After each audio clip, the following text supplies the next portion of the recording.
이제 기업 심사위원회에서는 형식적 상장 폐지를 걸리면 거의 대부분 기업 심사위원회에서 이제 결정, 폐지냐 유지냐. 거의 대부분 폐지겠죠. 뭐 유예가 되면 그냥 뭐 다시 되게 되니까 아무런 문제가 없고 폐지되거나 아니면 코스닥 시장위원회로 넘기면 토스를 하면 상장 폐지나 유지냐 뭐 이렇게 해서 하는데 이때 아마 심사위원회 들어갈 때 통상은 회색 계획 절차 법원에 신청을 합니다.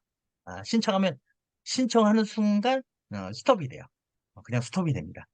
요거 법원에 인가가 될지 안 될지 모르기 때문에 유예 기간을 줬는데 회생 계획할 필요가 없다라고 법원에서 판단해 보면 의미가 없기 때문에 우선 기다립니다. 그래서 거의 법원에서도 회생 계획을 단순히 인정을 해줍니다. 이 인정을 해주는 조건이 감자 그러니까 보통은 어, 대부분 기본 잠식이고 뭐 이런 것들이 많이 엮여 있기 때문에 이게 그 테크트리예요. 기존의 주주들을 10대 1 감자를 다 죽이고 그 다음에 채권자들, 채권자들 시비를 갖고 있든 뭐 전환세를 갖고 있든 뭐 이런 그리고 이제 매입 채무라든지 이런 사람들 다 출자 전환시킵니다. 다 출자 전환시켜서 주주를 만든 다음에 또 10대 1 감자를 시켜요. 총 기본적으로 한 100대 1을 먹고 들어간다는 얘기죠. 100대 1을 한 다음에 최대 주주, 새로운 최대 주주에게 유상증자, 제3자 배정 유상증자를 해서 돈을 집어넣게 합니다. 현금 이제 50, 최소 50억에서 한 이제 뭐 200억이 됐든, 이런 돈을 집어넣고, 그걸 넣은 다음부터, 여기까지 물론 이제 회생계획, 그 개선계획서에 다 기재를 합니다. 회생계획 절차서에서도 다 기재를 하고요. 이런 걸 가지고 하는 거, 회생계획을 하려는 거고, 회생계획이 완료가 되면 이제 다시 유예기간 안에 다시 살아난다. 이렇게 보시면 될 거예요. 그런, 그런 부분들이 끝나면 다시 기업심사위원회에서 그 상향 폐지나 뭐 이렇게 결정을 하면 대부분 기업심사위원회에서는 두 개밖에 없기 때문에 코스닥 시장위원회로 넘깁니다. 그냥 코스닥 시장위원회로 간다고 보시면 돼요. 그럼 거기서 유예기간을 또 줍니다. 유예기간을 주고, 거기서 이제, 거기서도 유예기간을 또 한 1년이나 뭐 10개월 줬는데, 상황이 안 좋으면 그때는 이제 상장 폐지가 되는 거고, 대부분 이제 그러면 한 회생 계획에서 다시 재상장되는 그런 경우도 있습니다. 이게 이제 기본적인 트렌드라고 보시면 됩니다.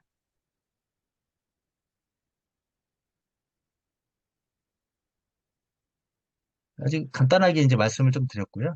네. 그러면 이제 저기서 만약에 코스닥 시장위원회에서 사전 폐지를 하거나 유지하거나 개선 기간을 부여하거나 뭐 이렇게 되는데 최대 2년이잖아요? 그러면 예, 저게 예. 2년보다 더 많이, 그러니까 심사를 했는데, 얘는 2년까지는 됐는데, 2년이 됐어요. 예, 근데 예. 확실히 결정을 못 내리겠다. 조금 더 예, 연장할 필요가 있겠다라고 한 사례가 있을까요? 많습니다.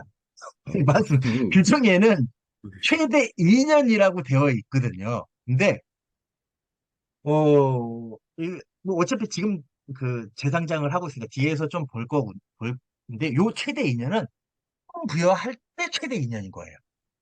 항상 1년 1년씩 부여를 하거든요. 한 번에 2년 이렇게 안 때립니다.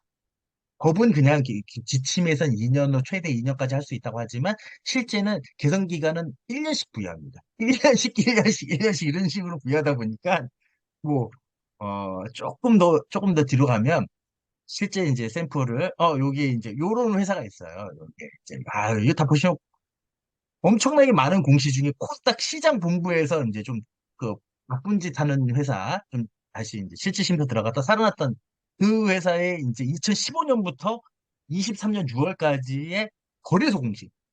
그 한계 회사입니다. 한계 회사. 한계 회사에 대해서 이 거래소 공시 막 이렇게 많이 냅니다. 이렇게 해서 결국 이 회사는 다시 살아났어요. 살아난 게, 여기 서명을 썼네요. 서명을 썼네. 예, 아이톡시. 예, 예전 이모션 예당 온라인 YD 온라인 아이톡시. 이 이름 자주 바뀌죠. 안 좋은 회사니까 그런 겁니다. 이 회사는 총 4년 3개월이 걸렸어요.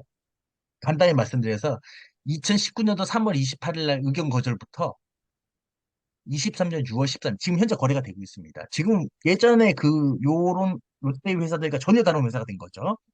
아이톡시는 4년 3개월 동안 거래 정지가 됐습니다. 개선 기간 부여를 계속 받았습니다.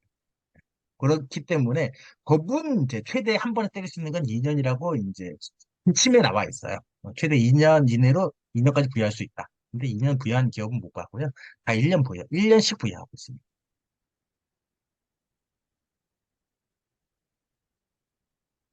그러면 이론적으로는 할 때마다 1년씩 해가지고 계속 할 수도 있겠네요. 그렇죠. 근데 제가 봤을 때도 아까 치면 그 아이톡시도 좀 이례적이에요. 보통 2년 내에 다 끝나고 감사의견 2번 더 받는 걸로 끝나고 그 안에 다 쇼부가 납니다. 근데 요 아이톡시 같은 경우는 뭐 여러 가지 주인도 많이 바뀌었고 돈을 많이 집어넣은 것 같지는 않더라고요. 걔들도 똑같이 물론 이제 세부 내역들은 엄청 많이 좀 뭐 그 각자 회사에마다 뭐 차이가 있긴 있는데 요 테크트리는 같이 가요. 감자, 채무, 출자, 전환, 감자, 그리고 최대주주 유상증자. 새로운 애가 무조건 여기 돈이 들어와야 돼요. 아, 돈이 들어와야 돼요. 요런 걸 통해서 그 다음에 깨끗해졌다라고 한다면 그러면 이제 그걸 가지고 개선 계획서를 다시 제출해서 요거 개선 기간이 종료함에 따라서 개선 계획서, 이행 계획서를 보고 아, 핵심은 이제 조금 뒤에도 좀 나오긴 하는데 그러면 핵심은 돈이다. 회사에 돈이 얼마나 있느냐. 그리고 묶인 주주들, 소액 주주들이 얼마나 많이 있느냐. 이런 것들을 좀 많이 고려하게 되죠. 그리고 단순 그것만 바라보는 게 아니고 이 회사를 다시 이제 이 상품이라고 부릅니다. 어, 거래소 사람들은 현장사를 상품이라고 불러요. 이 상품 재진열, 재상장은 재진열이라는 명칭을 써요. 재진열했을 때 영업이익률을 보여줄 수가 있느냐. 업종별로 이제 영업이익률을 이 사람들이 생각하는 업종별 영업이익률이 어느 정도 있습니다. IPO 할 때도 좀 비슷하긴 합니다. IPO 한다고 생각하시면 돼요. 근데 IPO보다는 기존에 상장이 되어 있었기 때문에 조금 이제 완화가 된 거죠. 웬만하고 돈만 있고 영업이익을 낼 것 같으면 해주겠다. 이런 좀 상황이라고 보시면 되고요. 그 대신 이제 범죄에 너무 많이 연루가 돼 있거나 사회적 지탄을 받는 행위를 하는 회사들은 뭐 예를 들어 쌍방울이라든지 광림 뭐 이런 회사들은 이제 정권이 바뀌기 전까지는 살아낼 수가 없는 거죠. 이제 그런 게 아니고선 좀, 뭐, 또, 기술이 엄청 많아가지고 다시 살아난 기업 같은 경우, 예를 들면은, 그 백소파동에서 꼬다 시총 10위 안에까지 들어갔다 갑자기 이제 거의 죽을 뻔했던, 그런 회사들이거나, 아니면은 이제, 백제 고구려, 그리고 무슨 jet, 그런 회사들. 주간 10만 명으로 알고 있습니다. 죽을 수가 없어요. 그런 회사이거나 그러면 이제 다시 개선 계획 받고 다시 이제 최대 주주 새로운 돈 막 집어넣고 하면 살려주겠다라는 걸로 이제 계속 연장시키는 거죠. 최대 주주 돈 집원을 새로운 최대 주주 뭐 중견그룹 이상이면 가장 좋고 이렇게 해서 많이 큰 기업이 SM 엔터테인 말고 SM그룹 이런 그룹들이 좀 이렇게 많이 망가지지만 좀 아이템이라든지 자산이 좀 괜찮다 싶은 회사들은 SM그룹이 많이 먹어가지고 돈을 많이 태워서 다시 재상장을 많이 시키는 걸로 알고 있습니다. 적은 돈으로. 왜냐면 뭐 감자 재출자 전환 감자 그러면 기존의 주주들과 채무자들은 미미합니다. 내가 50억 100억만 넣어도 거의 뭐 90%뭐 이렇게 다 먹기 때문에 미미하기 때문에 그냥 쉽게 먹을 수 있다. 아이템이 살아있다면 뭐 그런 식으로 되고 있는 거죠.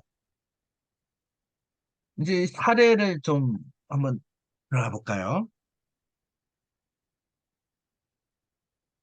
사례를 좀 들어가기 전에 좀 궁금하신 게 좀 있으시면 말씀해 주시면 제가 좀 안을 한눈에 해서 저는 이제 질문을 다 한 것 같고요. 근데 과거에 보면 이제 코로나 때 매출 네, 채권 가지고 많이 이슈가 있었거든요. 케어전 같은 경우에는 해외에서 발생한 매출 채권에 대해서 대표이사가 나 인정하지 못하겠다라고 해서 제 기억으로 1년인가 1년 반 동안 거래 정지가 당했고 그걸 받아들여가지고 바로 또 상장 적격성 실시 심사 거친 다음에 바로 재개가 됐거든요. 거래됐거든요. 살아났거든요. 그렇죠. 그런 경우에 예, 금방 살아날 수 있는데 대표이사는 자기는 예, 받아들일 수 없다라고 예, 그 고집을 부리는 바람에 거래가 안 됐던 거고 예. 그러면 거래소에서 이거는 어, 제 감사 의견이 제대로 나오지 않으면 안 되기 때문에 네가 받아들여야 된다 이렇게 권유할 수는 없나요?